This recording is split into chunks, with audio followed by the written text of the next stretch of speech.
हो बाई, तुम्ही यावेळी गणपतीमध्ये किती वर्गण दिली व? किती दिली म्हणतेस का? 1000 रुपये दिलो ना का? अशी समजते का? खर्रे खात 10 रोज 10 माहित आहे का? आणि वर्गणी तशीच तगडी देतो. हे खरापाची पाटलीन बाई पाहिलंच नाही का?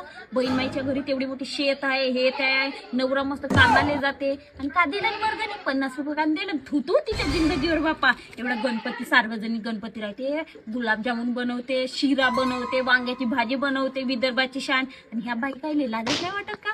माय 2 महिने झाले लाडक्या बहिणीचे पैसे नाही आले, तरी माहित आहे का? पैसे दिलो 1000 रुपये वर्गणी. आगी ना पायलीभर तांदूळही देतो आणि नाही का जेवायला जातो 2 जण नवरा बायको तरी.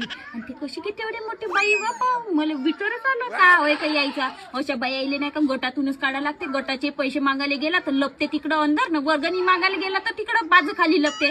म्हणून म्हणतो अशा बायासोबत जास्त ठेवाच नाही लागत काही. अगे खरं ठीक आहे, मला मागायला येते. हो बाई, तुम्ही यावेळी गणपतीमध्ये किती